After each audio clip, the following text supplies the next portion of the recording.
Welcome to the Bougie Black Brother Network.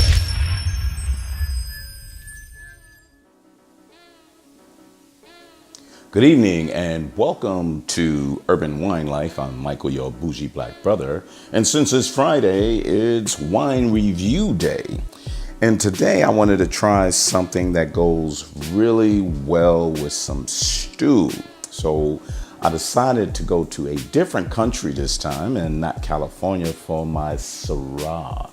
So, Syrahs have this big cherry, big raspberry taste, fruit forward wise, but I wanted also to have a little complexity in there. So I wanted to try a Syrah that would go well with like some carrots and some peas, some celery. We had some turkey meatballs in there and just a lot of good little mixtures. So I wanted to try a Syrah, and what I pulled off the shelf was something from the Wine Insiders collection that I had about 6 bottles from, because I picked up this Syrah and a Cabernet Sauvignon at the same time. So I wanted to get some deep red wines that I wanted to have with a couple of stews and red meat. So this one come from the mountainside vineyard overlooking South Africa's beautiful False Bay, which was interesting. I was kind of like, oh, okay. Got a little story behind it. The winery of Good Hope is the winery that it came from. So, like I said, this is supposed to be a luscious, really big on plum and blackberry and raspberry, like some deep berry taste. So I wanted to try it. I was like, let me just pull this out and go with my stew. So popped it. Me and my wife had it, and look at the deep, almost purplish color on that. It's a really decent looking color on there. Shit, check it out. But really luscious. So let's get a little whiff of this to see what it smells like. So this is what I got from it before, and it's still there. A really kind of tobacco, kind of metal. This is different.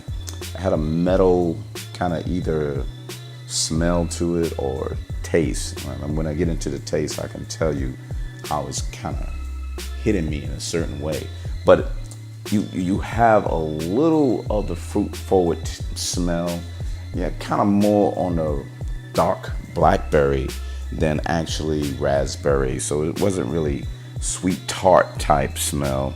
And it's not plum, because I've had some that has like a really fresh plum kind of smell to it, but this one isn't. So let's get a taste of it, because I really want to really get into it really quickly. So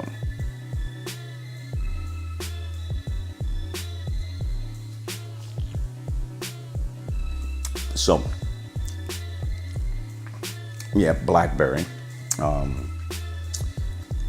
I let it sit a little bit.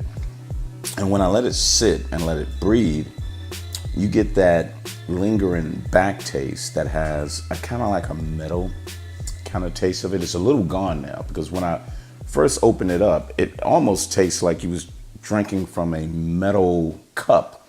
It had that metallic taste, kind of taste to it. Really, really kind of acidic. Not too tannic, though. That's the one thing. It's not too tannic. And the flavor isn't lasting. You just get a lot of that kind of tobacco feel. When you smell a tobacco, or if you ever smoked or chewed tobacco, I was a pipe man, so I had that. I kind of taste that. You get that kind of grainy tobacco type taste on your tongue, but really not tannic. I was hoping I was getting a little more tannins on it, but I'm not getting that from it. It's not really fruity. So the complexity of the Syrah isn't as good as I would expect it to be. It's a decent wine. Would it be a return wine? This one this one would not be a return wine. I wouldn't buy this again. I wasn't impressed. I've had a lot of great Syrahs from California, and I think I'm gonna stick with it. So this South African one it's not really impressive. And here's where my problem is. Even though I got it from the Wine Insiders, it was a $12 price point on this. I've had better wines in that range, $12 to $14. This one, if it was $8, maybe $7 that I got it as discounted with everything else, I would say, oh, okay, it's an average wine. It's a decent drinking, but it's not a standalone either. So you would be drinking this most likely with a meal. It would probably go much better because of the lack of complexities as a standalone. So you would probably enjoy it a little more if you actually had it with a meal. And I think it would have played a lot better in that way, but not too impressed with that. They said it's dry. It could be dry because once you get the flavor, and the flavor just really just goes away quickly. You know what I mean? It's like, let me get one more.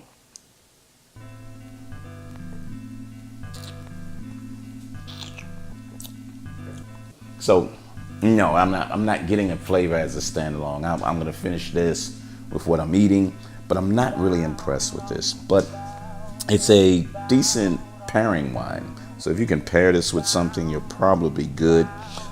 They recommend a lot of lamb, a lot of beef, different little things like that. It's really not anything out of the ordinary that you would say, "Ooh, I would like to have it with this beef, lamb."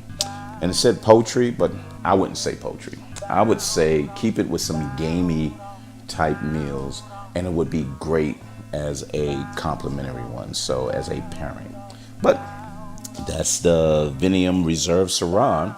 If you want something to pair with a meal and you want to pull it out and have it, I say go for it. But if you want to say, hey, look, this is Syrah, I like to sit down and have a glass full of this, I don't think this is the one. I really don't think this is the one. And it being reserved, I was really, really disappointed as well. But South African wine, Urban Wine Life, and go to .com or go to YouTube so you can see this. I always talk about that. I kind of like to do podcasts and show the wine so you can get them both. So go to both and you can check it out and go from there. Other than that, thank you so much for stopping by Urban Wine Life. I'm Michael, your bougie black brother. See you next week.